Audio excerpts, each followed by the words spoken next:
Una de las condiciones normales que tienen los seres humanos es que tenemos la tendencia a imitar a otros. Y normalmente imitamos a aquellas personas que nosotros admiramos más. Mientras más admiramos a una persona, más imitamos a esta persona. Por ejemplo, algunos empleados imitan a sus jefes en cuestiones éticas en el trabajo, incluso hasta la forma de comportarse y la forma de trabajar con otras personas. Los jóvenes normalmente imitan a aquellas personas famosas con las cuales ellos se identifican. Los gestos, las frases, la forma de actuar son imitables. Y es también muy normal que los hijos imitemos las conductas de nuestros o de uno de nuestros padres, normalmente con quien más nos identificamos. Así que, mis hermanos, emociones como el cariño, como el amor, como la paciencia, como la ira, la contención, la envidia y el desprecio también constituyen algunas emociones que los hijos imitan de uno de sus padres.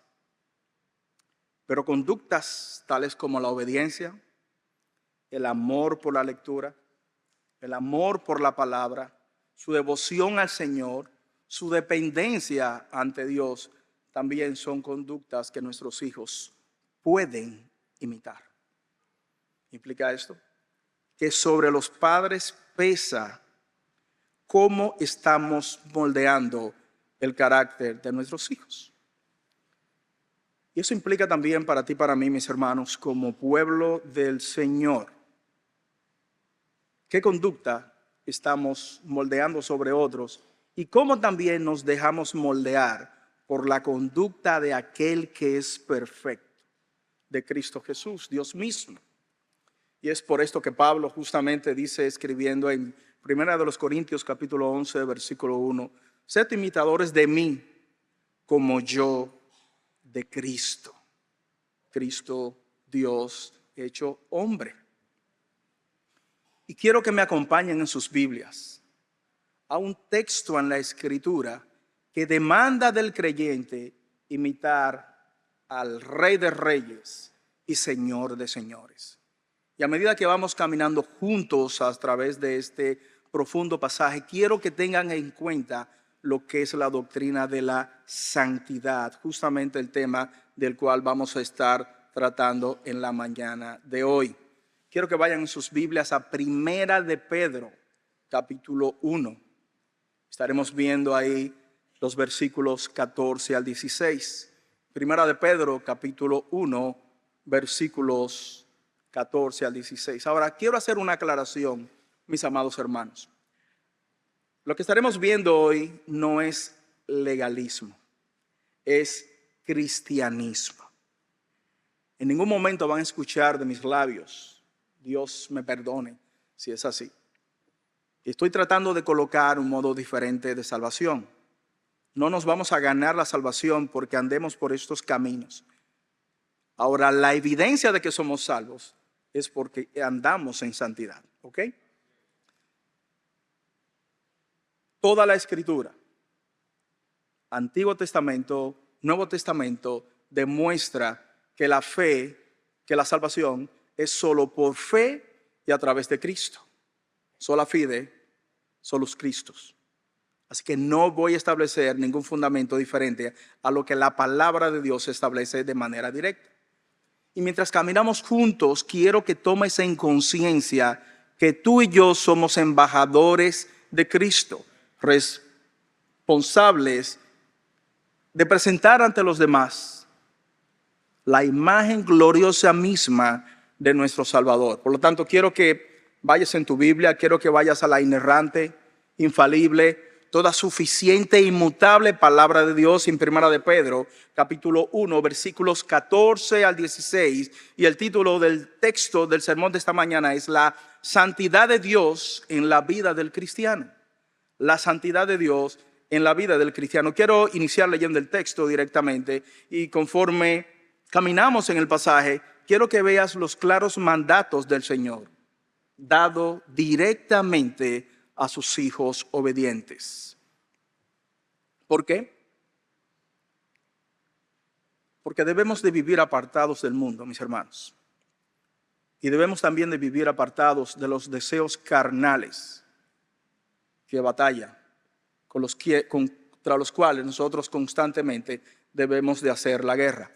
Primera de Pedro capítulo 1, versículos 14 al 16 dice: como hijos obedientes, no os conforméis a los deseos que antes teníais estando en vuestra ignorancia, sino como aquel que os llamó es santo, sed también vosotros santos en toda vuestra manera de vivir. Porque escrito está: sed santos, porque yo soy santo. Ahora, permítame rápidamente introducir el pasaje en el contexto. Era aproximadamente los años 62 al 64 después de Cristo. El apóstol Pedro está escribiendo desde Roma, posiblemente, aquellas iglesias, aquellos hermanos que estaban en la región del Ponto, Galacia, Asia, Capadocia y Bitinia, en la parte que tú y yo normalmente conocemos hoy como la Turquía moderna. Como consecuencia del nuevo nacimiento que estos hermanos estaban experimentando, su vida cambió drásticamente. Hizo un giro de 180 grados, por así decirlo. Aquellas personas que antes adoraban a falsos dioses ya se restringían. Ya no entraban más a estos templos paganos y no oraban a estos falsos dioses, sino que ahora ellos adoraban al único y verdadero Dios, al Dios de la Escritura. Y por esto la sociedad los rechazaba. De hecho, eran tildados como de ateos, porque no creían en esos falsos ídolos. Como resultado de esto, de esta separación, muchos de estos creyentes, por así decirlo, eran despedidos de sus trabajos. Su sustento económico era quitado de ellos y evidentemente muchos de esos estaban padeciendo hambre, persecución también. Muchos de estos eran insultados. Los amigos de la antigüedad se separaban de ellos, no querían saber de ellos porque perfectamente entendían que eran unas personas dignas, no eran dignas de confianza. Así que no teniendo amistades, no teniendo un futuro económico ya con el cual sustentaban a sus familias, muchas de estas personas padecían necesidades. Pero desde el punto de vista social, estos creyentes también tenían un patrón de conducta completamente diferente al resto de la población. Anteriormente, y producto de los cultos en los cuales ellos participaban, se emborrachaban y practicaban acciones sexuales completamente inapropiadas. Ellos se abstenían ya de ese tipo de prácticas. Ahora estos creyentes tenían completo dominio de sus cuerpos y sus deseos. Ya no entraban más en este tipo de acciones que iban en contra de la voluntad de Dios. Como consecuencia de que ellos eran apartados del mundo, los amigos de la antigüedad se burlaban, como dije inicialmente. Por esto es que Pedro dice de manera directa lo siguiente. Y creo, mi hermano, que mucho de esto que vamos a ver también nos afecta a nosotros.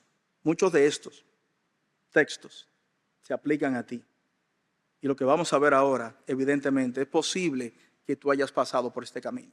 Pero dice, hermanos, no de extrañarse que sus amigos de la vieja vida se sorprendan de que ustedes ya no participan en las cosas destructivas y descontroladas que ellos hacen.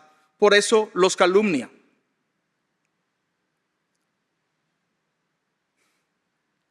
Recuerden que ellos tendrán que enfrentarse con Dios, quien juzgará a todos, tanto a vivos como a muertos. Primera de Pedro capítulo 4, versículo 4.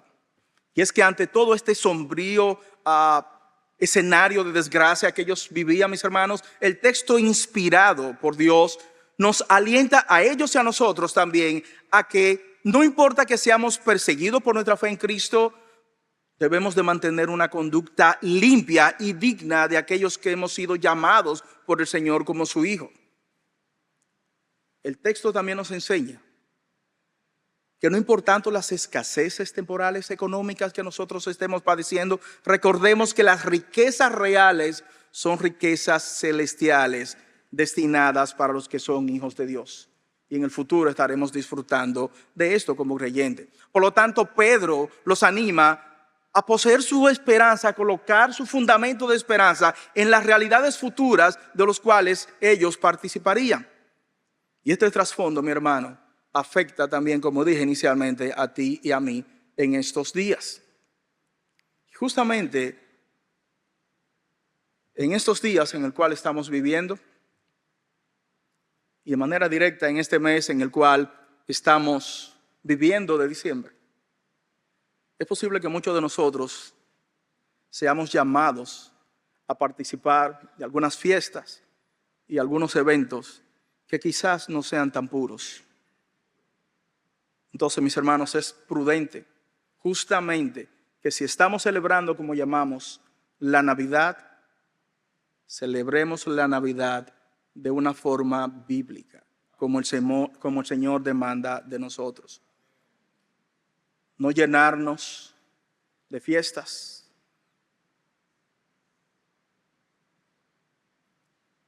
no tomar la vida a la ligera y no inmiscuirnos como el mundo está supuestamente celebrando el nacimiento de Cristo. El escenario del siglo I en el cual este texto fue escrito no es un tanto diferente a lo que tú y yo estamos viviendo hoy en día. Ya hemos dicho desde este púlpito que si bien en nuestro país ahora mismo estamos disfrutando de una paz, porque no estamos siendo perseguidos como nuestros hermanos en Cristo están siendo perseguidos en otras latitudes del mundo, recordemos que otros creyentes, mientras tú y yo estamos tranquilos aquí, ellos están padeciendo persecuciones en sus países, encarcelados, pasando hambre y muchos de ellos asesinados por su fe en Cristo. Pero ¿por qué el mundo odia tanto a los cristianos? ¿Por qué el mundo trata de cambiar siempre el diseño que Dios establece? Justamente estamos celebrando la Navidad. Y ya el título está siendo quitado desde hace varios años. Felices fiestas, dicen algunos. No, feliz Navidad. Porque estamos celebrando el nacimiento de Cristo. No importa que fuera el 25 de diciembre, no importa que hubiese sido en marzo o en abril. Estamos recordando el nacimiento del Salvador. Ahora, vuelvo nuevamente a la pregunta inicial. ¿Por qué el mundo odia al cristianismo? Nuestro Señor Jesucristo dio la respuesta. En Juan capítulo 15, versículo 18, Él dice lo siguiente: si el mundo os aborrece, sabed que a mí me han aborrecido antes que a vosotros. Si fueres del mundo, el mundo amaría lo suyo, pero porque no sois del mundo, antes yo os elegí del mundo. Por eso, mis hermanos, el mundo os aborrece. El cristianismo es aborrecido por el mundo y por muchos, porque nosotros como creyentes tenemos que llevar la voz de Dios ante aquellos que aún no le conocen. Por lo tanto, el creyente debe de estar en contra de lo que es la práctica del aborto, la homosexualidad, el alcoholismo, la pornografía y muchísimos hechos aberrantes ante la presencia del Señor. Por eso el mundo nos odia. Y es por lo tanto, mis hermanos, que el propósito de esta mañana del sermón es exhortarte a que si estás padeciendo persecuciones sociales como hijos de Dios, por ser cristianos justamente, el texto te exhorta a lo siguiente: a que vivas en santidad y por lo tanto apartado del mundo como el Señor establece en su palabra. Y te pido, mi hermano, desde ya, amén de los pasajes que vamos a estar viendo, a que recuerdes nunca ensuciar tu conducta por manos de personas perversas y mucho menos por hechos malvados que ensucian el nombre de Cristo. Día a día vivimos en un mundo que odia a Dios. Y día a día vivimos en un mundo que tratará de poner trampas al cristiano para blasfemar el nombre de Cristo. Ten en cuenta esto. Ten en cuenta esto en todo lo que hacemos. Y por lo tanto, tú y yo debemos de vivir una conducta santa como lo demanda el Señor. Y esto es lo que vemos en 1 de Pedro, capítulo 1, versículos 14 al 16. Y quiero presentarte directamente el bosquejo, bien simple, 3 puntos, como todo bautista, 3 puntos. En primer lugar, quiero que veas el camino hacia una vida en santidad. En segundo lugar, quiero que veas el requerimiento de vivir en santidad. Y por último, el estándar de una vida en santidad. Repito el bosquejo. El camino hacia una vida en santidad, el requerimiento de una vida en santidad y el estándar de una vida en santidad. Quiero que vayas directamente al texto. 1 de Pedro capítulo 1, versículo 14. Y quiero que mires conmigo justamente el primer punto, el camino hacia una vida en santidad. Ahora, el texto da una declaración sumamente fundamental. El texto dice: como hijos obedientes, no os conforméis con los deseos que antes teníais estando en vuestra ignorancia. Aquellos que vivían expatriados en las provincias de Asia Menor, al igual que todos aquellos que hemos recibido a Cristo como Señor y Salvador, somos hijos de Dios porque hemos nacido de nuevo. Esa es la condición de ser hijo de Dios, haber nacido de nuevo por la regeneración. Y como estos, Dios demandaba de ellos que deberían ser hijos obedientes. La obediencia, mis hermanos, es una condición sumamente fundamental que se vivía en el siglo I, tanto en el mundo judío como en el mundo mediterráneo, y que ha llegado por herencia a nosotros. Y es un mandato interesante, que como hijo tú debes de respetar y obedecer a tus padres. Las Sagradas Escrituras, mis hermanos, demandan obediencia, que los hijos deben de respetar a sus padres. Y si no obedecen a sus padres, cae sobre ellos maldición. Mira lo que dice Éxodo capítulo 20, versículo 12. Honra a tu padre y a tu madre, para que tus días se alarguen en la tierra que Jehová tu Dios te da. Y Deuteronomio 27, 16 dice lo siguiente: maldito en el que deshonrare a padre y a su madre. Y dirá todo el pueblo, amén. Y dirá todo el pueblo, amén. Algo solemne que debemos de tomar en consideración. Mostrar respeto a los padres por medio de la obediencia es algo completamente sagrado y trascendental para todos los creyentes. Ahora, mi hermano, piensa un momento.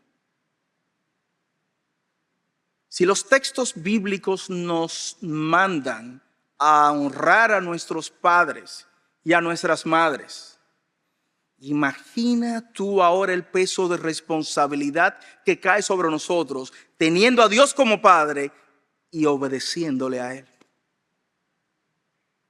No hay excepción a la regla. Estamos llamados para honrar a Dios. De acuerdo con 1 de Pedro capítulo 1, versículo 2, los creyentes hemos sido santificados, es decir, hemos sido separados por el Espíritu Santo, y dentro de estos propósitos está obedecer a nuestros padres. El creyente por naturaleza bíblica debe de obedecer a Dios, debe de obedecer la palabra y debe de obedecer los mandatos. Ahora, ¿cuál es el mandato de manera directa que establece la Escritura? ¿Qué demanda el Señor de nosotros? Quiero que fijes nuevamente tu vista en el texto, 1 de Pedro capítulo 1, versículo 14. Que no os conforméis, mis hermanos, con los deseos que antes teníais estando en vuestra ignorancia. Recordemos que esta epístola fue escrita primariamente a aquellas personas que vivían en el siglo I, padeciendo persecución, producto de la antigua vida que ellos tenían.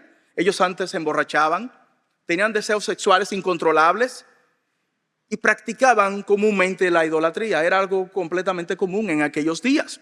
Todo estaba a la orden del día. Era parte de su ADN. Ellos vivían en eso. No lo veían como un mal, lo veían como una norma de vida. Pero tras conocer a Cristo Jesús y rendir sus vidas y corazones al Señor, su ADN fue cambiado. Su naturaleza fue cambiada. Su vida fue cambiada. Y es exactamente lo que tú y yo tenemos justamente aquí. Y es como tú y yo también debemos de vivir. Aquellos que antes participaban en ese estilo de vida licencioso, malvado, luego de conocer a Cristo, eran completamente apartados de este tipo de situaciones. Es por lo tanto que el texto dice que no os conforméis con los deseos que antes tenías estando en vuestra ignorancia. Antes no conocían de Dios y no conocían los mandatos de Dios, pero ahora lo conocen. Así que tenían que vivir una vida diferente a como antes ellos vivían. La palabra que la Escritura enseña como no os conformáis se refiere a no dejarse moldear por el mundo. Y justamente ahora en diciembre, no se dejen moldear por lo que el mundo demandará de ustedes. Si bien van a tener amigos que quizás lo inviten a beber, no. No estoy hablando de pérdida de salvación, estoy hablando de vivir en santidad. Quizás lo invitarán a escuchar música, no tiene nada de malo la música, no sé, salsa, bachata, merengue, lo que fuese. ¿En qué te edifica? ¿Mostrará santidad en esto?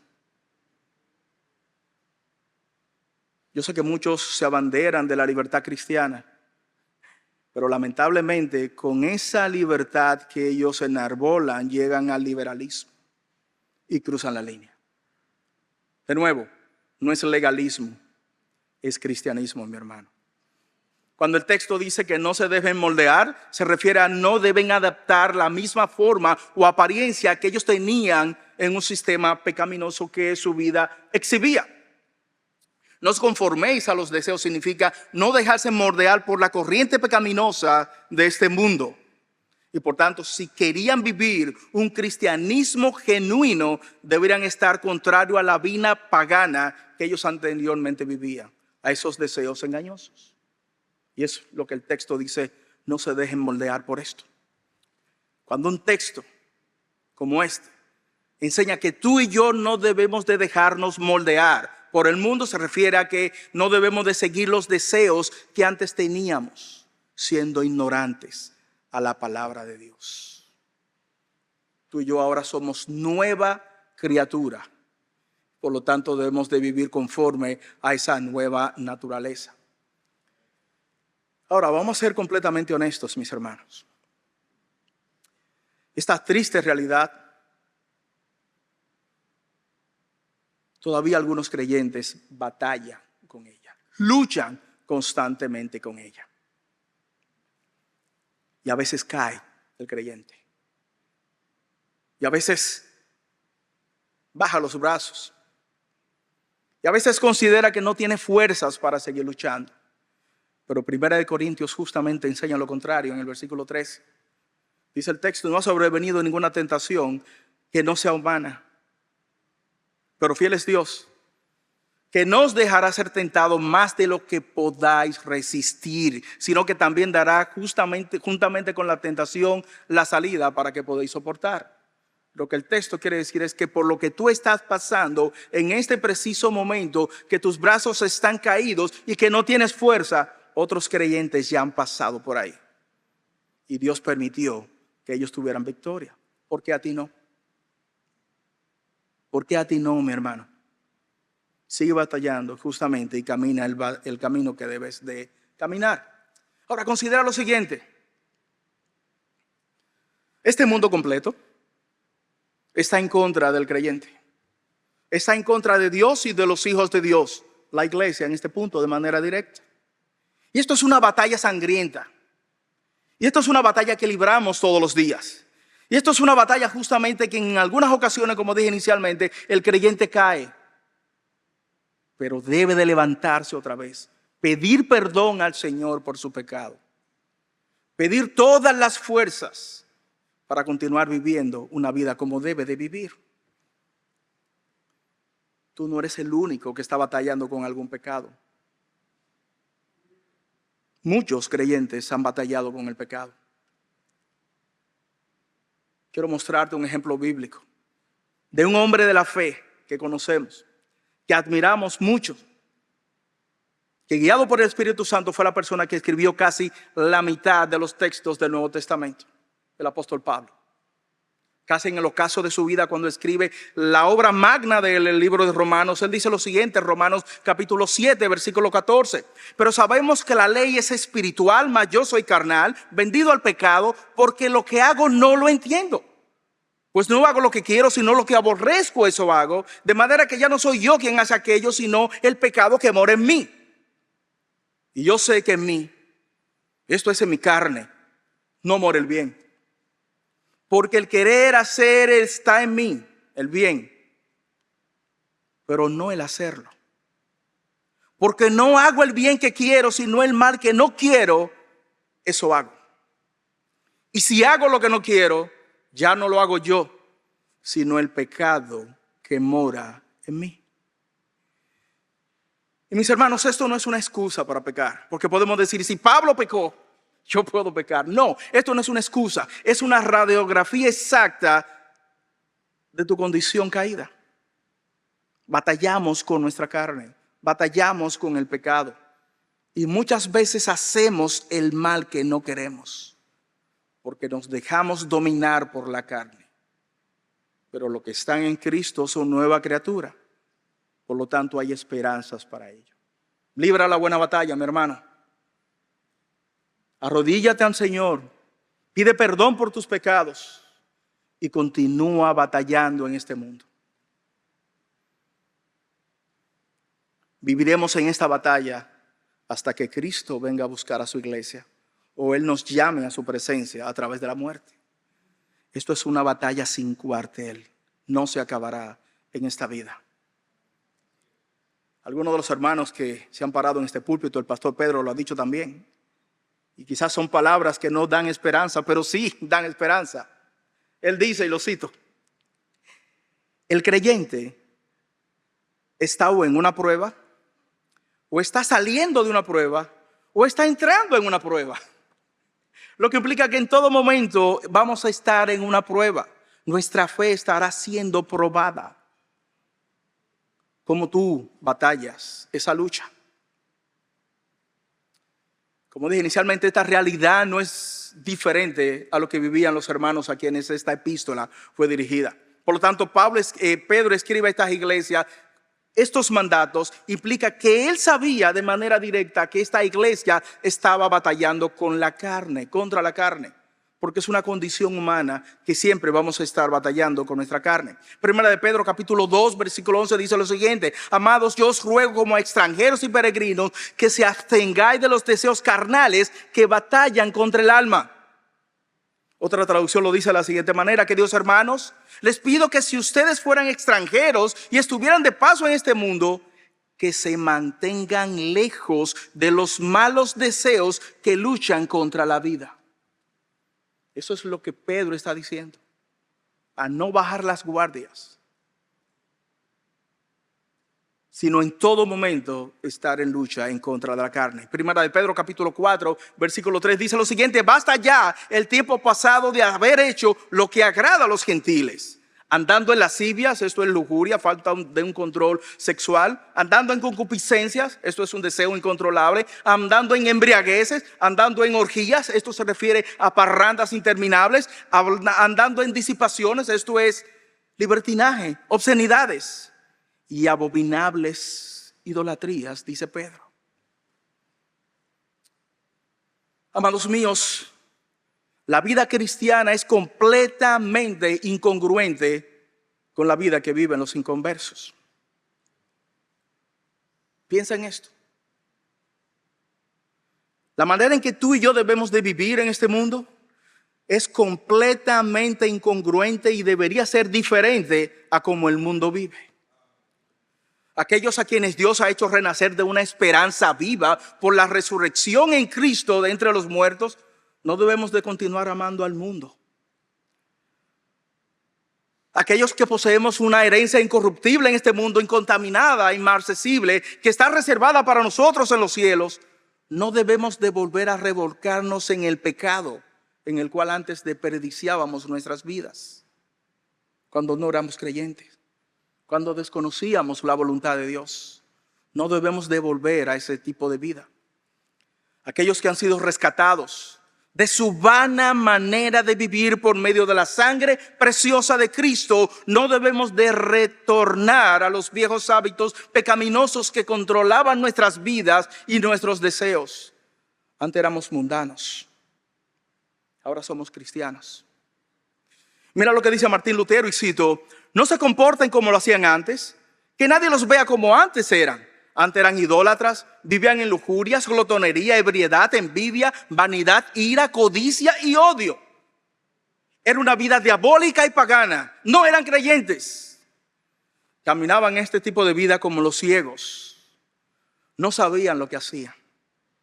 Desistan ya de esos vicios diabólicos, llamaba Martín. Fin de la cita. Como dije, esta lucha es una lucha sin cuartel, como dice. Esta lucha no tiene tregua, no hay descanso, no hay vacaciones. Es una batalla global. El mundo entero está en contra del creyente y por lo tanto constantemente va a estar colocando dardos de fuego en contra del creyente. Viendo una serie de Netflix podrán venir escenas o cenas. Hablando con un amigo de la antigua vida pueden venir algunos pensamientos macabros. Estamos en tierra enemiga. El globo terráqueo completo está dominado por el maligno. Por lo tanto, tú y yo, como parte de los ejércitos de Dios, debemos de vivir con cuidado, pisar, mirar dónde estamos pisando. No vaya a ser que una mina esté ahí debajo y nos haga explotar, nos haga caer en pecado. Si bien te ensuciarás en el pecado, si bien caerás, lo que más va a doler es el nombre de Cristo. El nombre de nuestro Salvador. Tú y yo somos embajadores de Él y por lo tanto debemos de representarlo de manera directa en este mundo. No debemos de bajar las guardias, mis hermanos. Mira lo que dice 1 de Juan, capítulo 3, versículo 3. Y todo aquel que tiene esta esperanza en Él, esto es en Cristo, se purifica a sí mismo como Él es puro. Debemos constantemente estar revisando este punto. Y es que en la búsqueda de una vida que glorifique a Dios, debemos, mis hermanos, ser intencionales. Así como estudiamos para un examen final y nos preparamos y buscamos toda la manera de dedicarle, en teoría debería ser así, dedicarle tiempo para estudiar, intencionalmente lo haces. Pues justamente de manera intencional debemos de vivir sabiendo que vamos a traer gloria a Dios o podemos ensuciar su nombre por nuestras vidas. Debemos de procurar la santidad en todo momento, en todo momento. Mira como Cristo lo dijo inclusive en el Sermón del Monte. Y no creas que esto es un exceso. Es la palabra dada por Dios. Mateo capítulo 5, versículos 28 al 29. Pero yo os digo que cualquiera que mire a una mujer para codiciarla, solo con la mirada, ya adulteró con ella en su corazón. Por tanto, si tu ojo derecho te es ocasión de caer, sácalo y échalo de ti. Pues mejor te es que pierda uno de tus miembros y no que todo tu cuerpo sea echado en el infierno. Ahora, Cristo no está mandando a que nos mutilemos. Cristo está mandando a que tengamos cuidado de cómo miramos. Nosotros los hombres, los caballeros, debemos de tener cuidado con lo que miramos y cómo lo miramos. Mira lo que dijo Job justamente en el capítulo 31, versículo 1. Hice un pacto con mis ojos de no mirar con codicia sexual a ninguna joven. Ya Job estaba hablando de esto. Cristo amplía el concepto y lo enseña. Ahora, te puedes decir, esto es imposible. Estos son ejemplos bíblicos. Ningún ser humano puede tener ese estandarte. Pues déjame decirte, mi hermano, que sí. Muchos de nuestros hermanos que nos precedieron en la fe vivieron con este tipo de conducta. En su sangre brotaba la santidad de Dios y el amor por la palabra de Dios. Un joven de manera directa vivió de esta manera. Y él tenía este pensamiento: todo lo que sea más alto para vivir en santidad, lo voy a vivir. Todo lo que yo deba de hacer para vivir para la gloria de Dios, lo voy a hacer. Ahora, esto no es arrogancia. Esto es un corazón contrito que quiere agradar a Dios con su vida. El año 1723. La edad de este joven, 19 años. Él era hijo y nieto de pastores. Había conocido la Sagrada Escritura desde la juventud. Ha sido catalogado por muchos como el teólogo más grande que Estados Unidos ha parido. Su nombre, Jonathan Edwards. Y como parte de su ministerio, Edwards escribió una confesión que le llamamos normalmente las 70 resoluciones de Edwards. Con esto lo que él buscaba era justamente santificarse a sí mismo y buscar de manera directa y profunda vivir para la gloria de Dios. Y en cada una de sus resoluciones verá un corazón que se derrite ante la presencia del Señor. Permíteme solamente leerte 3 resoluciones. Resolución 45. Resuelvo. Y cada vez que Edward escribe resuelvo, es un compromiso que él está haciendo consigo para la gloria de Dios. Resolución 45. Resuelvo no permitir ningún placer o codicia, gozo o tristeza, ni ninguna circunstancia relativa a la misma, sino aquellas que ayuden a mi relación con Dios en cuanto a mi vida cristiana. Resolución 53. Resuelvo mejorar cualquier oportunidad cuando esté en el mejor y más feliz estado mental para derramar y confiar mi alma en el Señor Jesucristo, para esperar y depositar y consagrarme en Él. De esta manera, yo puedo estar seguro de mi salvación, sabiendo que he confiado en el Redentor. Resolución 56. Resuelvo nunca detenerme ni ablandarme en lo más mínimo en mi lucha contra mis corrupciones, no importando si he logrado el éxito. ¿Vieron el corazón de un hombre que ama a Dios?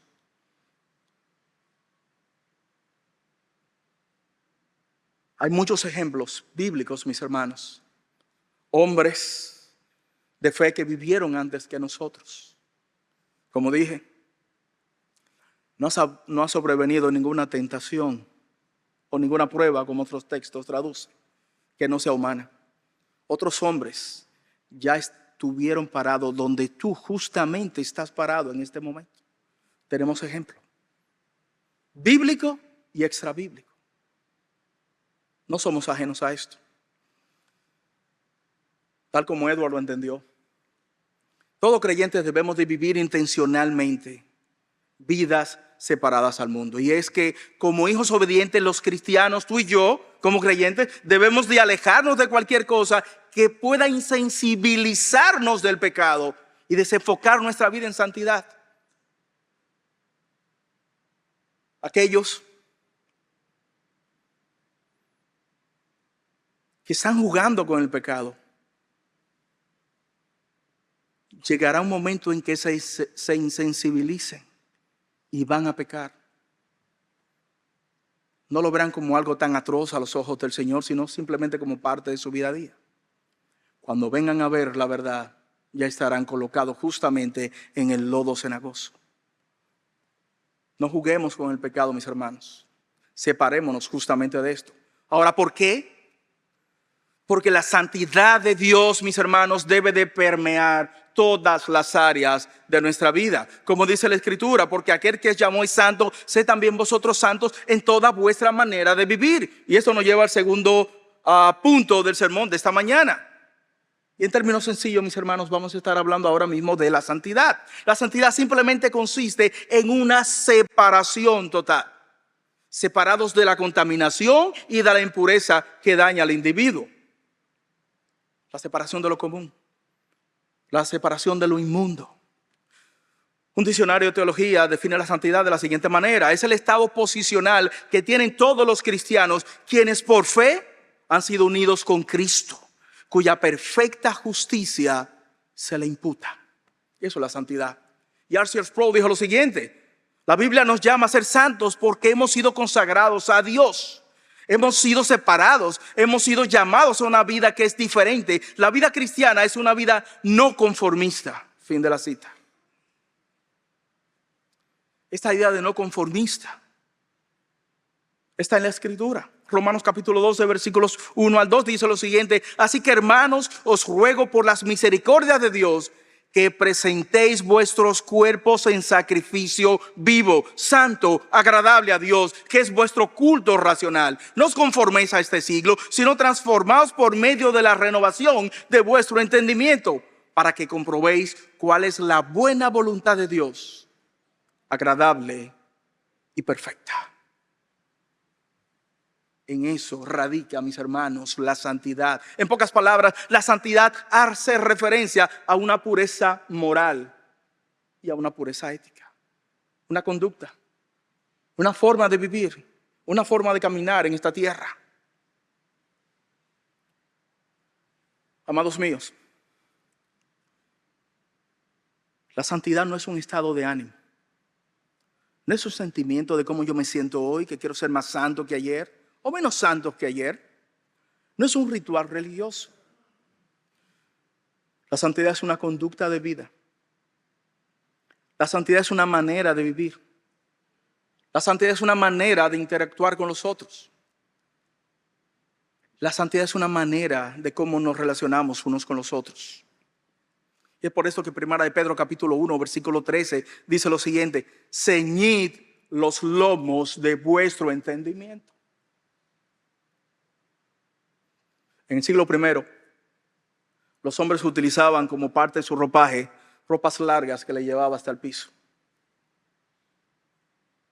Y podían caminar libremente con este tipo de atuendos. Ahora, cuando ellos tenían que prepararse para la batalla, para la guerra, lo que hacían normalmente era que se subían esas faldas y se las amarraban a la cintura con un cinto de cuero. Eso era ceñirse los lomos. Así que lo que Pedro está tomando aquí es esa imagen. Dice: preparen su mente para la santidad. Preparen su mente para vivir de la forma que Dios dice que los creyentes debemos de vivir. Charles Swindoll dice lo siguiente: la santidad es un comportamiento que todo creyente debe de adoptar. No es una sugerencia, mas es una obligación que todo creyente debe de practicar. Y esta práctica inicia en la mente del creyente. Fin de la cita.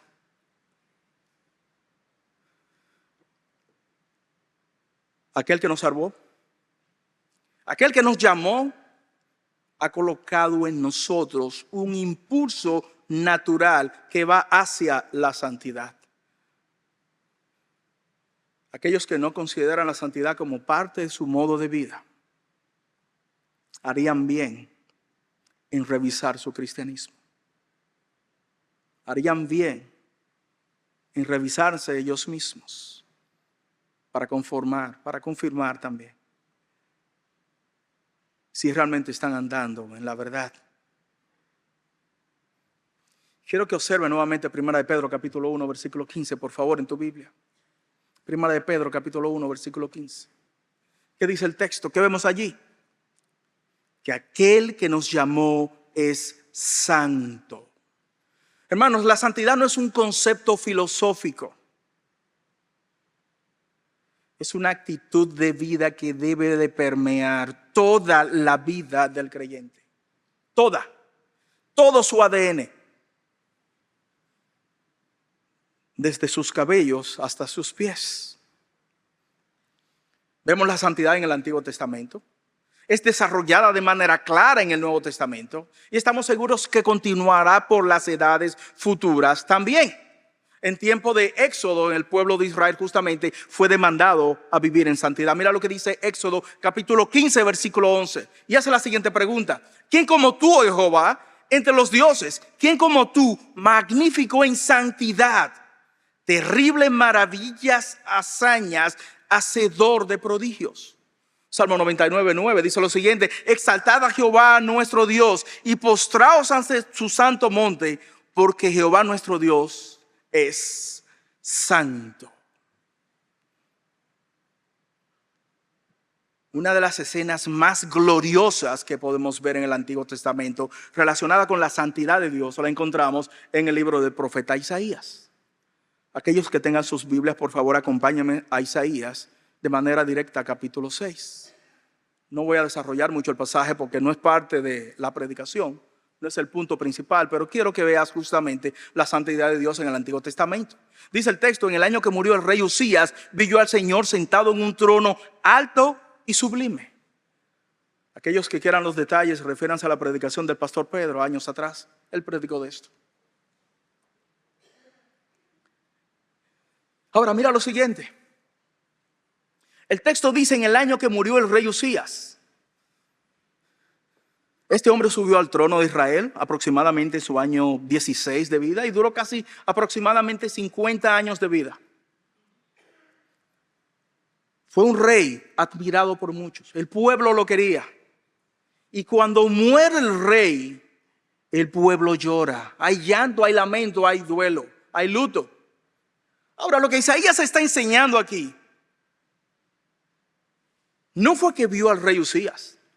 No fue que vio a David, no fue que vio a Salomón, fue que vio al rey sentado en el trono. Lo que él está diciendo: no importa que un rey humano haya muerto, el rey de reyes, señor de señores, está en el trono. Jehová de los ejércitos está ahí. Él es que quita y pone reyes.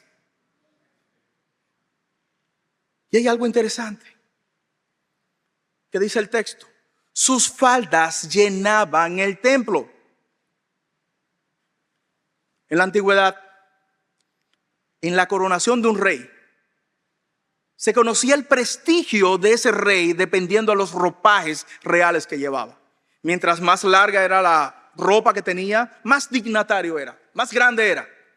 Aquellos que quieren un poco de historia pueden ver justamente la coronación de la reina Isabel en Inglaterra años atrás.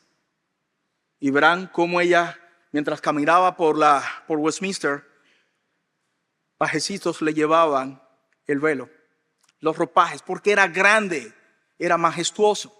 Ahora, lo que el texto enseña aquí es lo siguiente: no hay un soberano en la tierra que sea tan grande y magnífico como nuestro Señor, porque sus ropas llenaban el templo.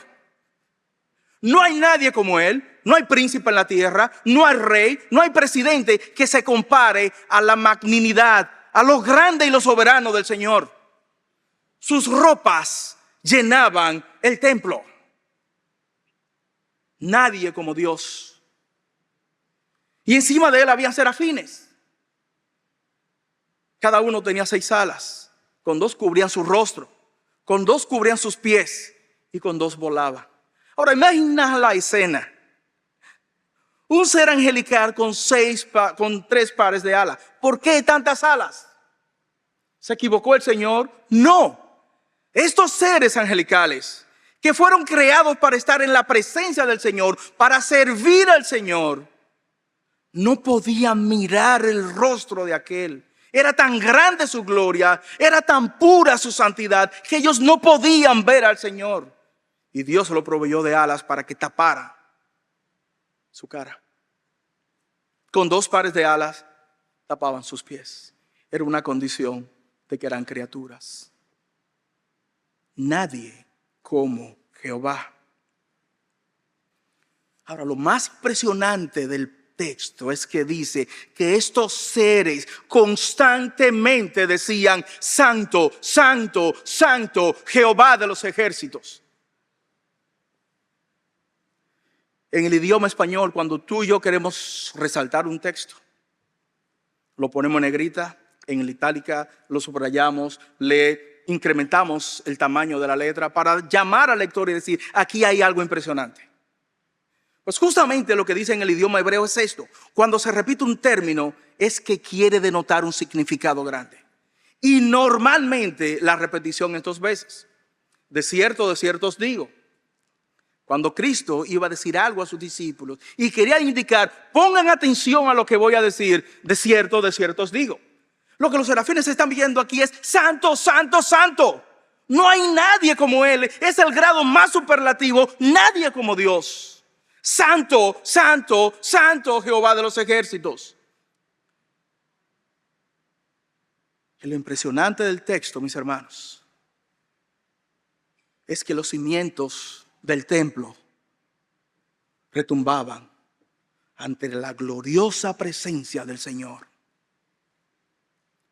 Creación inanimada, sin vida, que no respira, ante Dios tiembla. ¿Cómo es posible que tú y yo, siendo criaturas de Dios e hijos de Dios por la obra de Cristo, no temblemos ante la presencia del Rey de Reyes y Señor de Señores? ¿Cómo es posible que tú y yo aún siquiera pensemos ensuciar nuestras vidas con el pecado? Porque aquel que nos llamó es santo. Tú y yo debemos de ser santos también. Y esta visión de Isaías no se reservó 2700 años atrás aproximadamente, sino que en el futuro se ve la misma escena. Apocalipsis capítulo 4, y lo voy a leer un poco rápido, dice lo siguiente en 4:1. Después de esto miré, y esto es el apóstol Juan, y aquí una puerta abierta en el cielo. Y la primera voz que oí como de trompeta hablaba conmigo diciendo, sube acá y yo te mostraré las cosas que sucederán después de esta. Y al instante estaba yo en el espíritu, y aquí un trono establecido en el cielo, y en el trono uno sentado, y del trono salían relámpagos, truenos y voces, y delante del trono ardían 7 lámparas de fuego, los cuales son los 7 espíritus de Dios. Versículo 6, parte B. Y junto al trono y alrededor del trono 4 seres vivientes llenos de ojos delante y por detrás. Versículo 8. Y los 4 seres vivientes tenían cada uno 6 alas. Y alrededor y por dentro estaban llenos de ojos. Y no cesaban día y noche de decir, santo, santo, santo es el Señor Dios Todopoderoso, el que era, el que es y el que ha de venir. Pueblo de Dios, lo que Isaías vio en el Antiguo Testamento, a Jehová en el trono, es exactamente lo que vio Juan, a Cristo en el trono. El Jehová del Antiguo Testamento es el Cristo del Nuevo Testamento. Es Dios. Es aquel que tomó cuerpo y vino a padecer por nosotros. Derramó su sangre, derramó su vida por nosotros. Como vimos minutos atrás, tú y yo somos llamados a imitar la conducta de nuestros padres. ¿Por qué? Como Dios que nos llamó es santo, todos los creyentes deberíamos también vivir en una vida en santidad, consagrarnos por completo a Él. Y no hacer una separación como antes hacían las personas. En tiempos anteriores a la reforma normalmente, y lamentablemente hoy en día también es así, muchas personas dividen lo que es la vida secular de la vida religiosa. Así que perfectamente tú podías encontrar un sacerdote en el domingo consagrado completamente a Dios, pero el lunes en la mañana encontrar exactamente al mismo hombre en una taberna bebiendo alcohol y ensuciando sus vidas con prostitutas y rameras. Ellos separaban la vida cristiana y secular. Ahora, creyentes como tú y como yo que vivieron en aquellos tiempos decían no hay una separación de la vida, no hay que una vida secular y una vida cristiana. Coranteos, decían ellos, de cara a Dios. Así que todo lo de tu vida es consagrado al Señor también. Yo no puedo ser un creyente hoy, domingo, y tratar de vivir en santidad y mañana lunes vivir como el mundo le plazca. Es la misma vida, es la misma persona. No debe haber cambio en nuestra forma de vivir. coranteos, decían ellos. Y es la misma manera en que tú y yo debemos de vivir de cara a Dios. Un autor decía lo siguiente, y cito: una vida consagrada a Dios implica que tú eres embajador de Dios. Por lo tanto, debes de tratar a los demás y hablar con los demás y comportarte con los demás acorde a los valores del reino de Dios. Con gentileza, con amor, con aprecio que demanda el reino de nuestro trino Dios. Y esto es lo que mide la vida de un creyente, una santificación. Caminando en santidad. En algún momento vamos a caer, sí, estamos en la carne, pero nuestra vida debería tener una pendiente inclinada, que es lo que llamamos santificación progresiva. Nuestra vida debe de medirse subiendo, incrementando. Esto es lo que la Biblia demanda de nosotros. ¿Quieres conocer más la voluntad de Dios? ¿Quieres verlo nuevamente? 1 Tesalonicenses 4, versículo 3 dice lo siguiente: pues la voluntad de Dios es vuestra santificación, que os apartéis de fornicación, que cada uno sepa tener su propia esposa en santidad y honor, no en pasiones de concupiscencia como los gentiles que no conocen a Dios.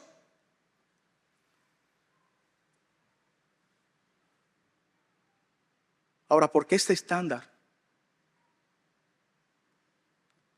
¿Por qué este peso de gloria tan fuerte que se coloca sobre criaturas imperfectas y falibles como tú y como yo? Y ya con esto voy a entrar en el tercer y último punto. Si me he extendido mucho, échale la culpa a mi esposa. No me dijo que el tiempo estaba corriendo. Mira el texto nuevamente.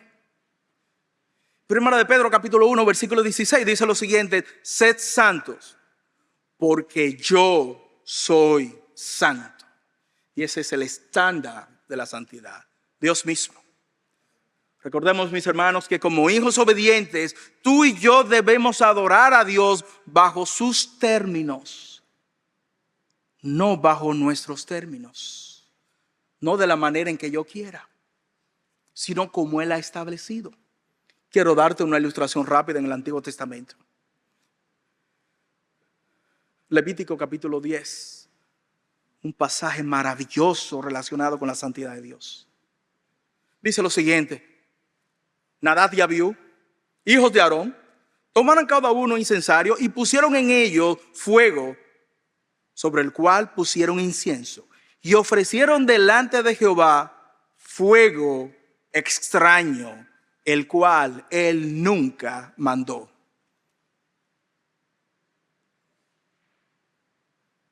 Y salió fuego de delante de Jehová y los quemó, y murieron delante de Jehová. Qué impresionante. Dos hombres que estaban en el sacerdocio, hijos del sumo sacerdote, tuvieron directrices directas del Señor de cómo se debería de adorar a Dios, y colocaron fuego extraño. La respuesta del Señor: salió fuego delante de Dios y los quemó, los fulminó, los eliminó. ¿Por qué? Moisés da la respuesta. Esto es lo que ha dicho Jehová: en lo que a mí se acerca, me santificaré. Debemos de adorar al Señor, como dije inicialmente, bajo sus términos, no de la manera en que queremos. Y esto no solamente se quedó en el Antiguo Testamento, en el Nuevo Testamento también lo vemos. Hechos capítulo 5, Ananías y Zafira vendieron una heredad y la pusieron a los pies de los apóstoles. Ahora, el problema no fue que vendieran la heredad, o que dieran o no dieran el dinero. Total, el texto lo dice. Esa propiedad era de ellos. El problema de ellos fue que mintieron al Espíritu Santo. Indicaron que habían dado un monto X y dieron un monto Y. Mintieron, no a los hombres, sino al Espíritu Santo. Hermanos, pasajes como estos deberían de llamarnos la atención poderosamente.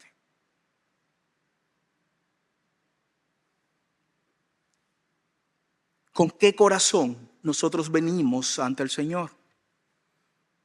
Aún en nuestro pecado podemos mentir a un creyente, profesando una falta piedad que no tenemos. Pero hermanos, no se dejen engañar. Tú no puedes engañar a Dios. Si conociéramos justamente y de manera apropiada como Dios trata la santidad de su pueblo, fuéramos más reverentes a Dios. Debemos de venir ante su trono de gracia, humillados y contritos, con temor reverente, pero confiados, porque Cristo ya pagó por nuestros pecados. Somos aceptados ante Él por la obra de Cristo, no por nuestros términos. Pero debemos de venir ante el Señor de manera apropiada. El Dios de la Biblia no es el Dios de los falsos ídolos. Aquellos ídolos eran creados a imagen y semejanza de los hombres. Por ellos peleaban entre ellos, se emborrachaban entre ellos, hablaban mentiras entre ellos, hacían guerras entre los dioses. Pero el Dios de la Biblia, al cual tú y yo profesamos, que creemos, amamos y seguimos, nosotros hemos sido creados a la imagen y semejanza de Él. Por lo tanto, debemos de andar conforme a sus estatutos.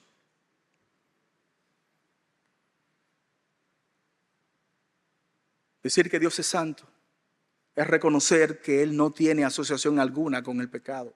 Sed santos, porque yo soy santo, dice el texto.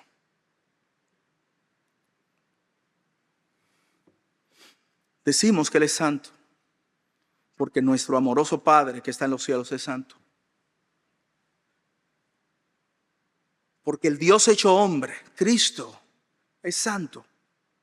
Porque el Espíritu que Él ha colocado en nosotros es santo. La Trinidad perfecta es santo. Mira cómo lo dijo Tertuliano de Cartago en el año 220.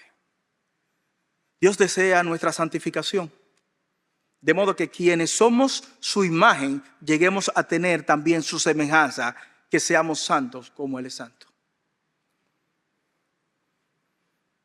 Ahora permíteme hacerte una exhortación final y con esto concluyo.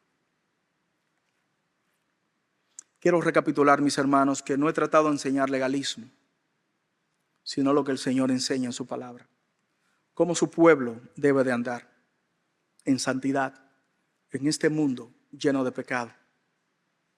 Porque tú y yo somos embajadores de Él y debemos de representar dignamente su nombre. No es para salvación, pero todo aquel que camina en santidad demuestra que realmente es un hijo de Dios. Sola fide, solos Cristos, solo por la fe en Cristo es la salvación. Pero la Biblia demanda que el creyente debe de vivir en santidad. Mira lo que dice Hebreos capítulo 12, versículo 14, y con esto cierro. Dice el texto: seguid la paz con todos y la santidad, sin la cual nadie verá a Dios. Vamos a orar. Padre eterno,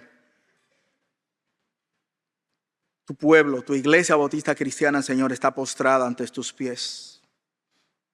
Nos acercamos, Señor, ante ti de manera reverente, con temor y temblor, Señor, pero confiados en la obra perfecta de Cristo. Por eso no hemos sido fulminados, Señor.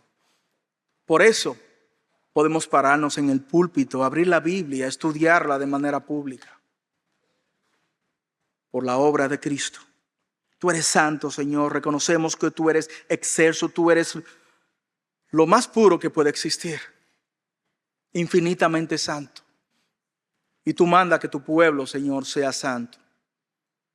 Te pido, mi Dios, que lo que hemos visto en la mañana, tarde de hoy, no se quede solamente en estos breves minutos que hemos abierto tu palabra y hemos tratado de enseñar tus mandatos, sino que la santidad, mi Dios, se quede grabada en nuestros corazones, permee todas nuestras vidas, mueva todo nuestro ser, nos permita caminar y relacionar con otros de la manera como Cristo quiere que su iglesia camine. Ayúdanos, Señor, a ser portadores de tu luz en este mundo lleno de oscuridad.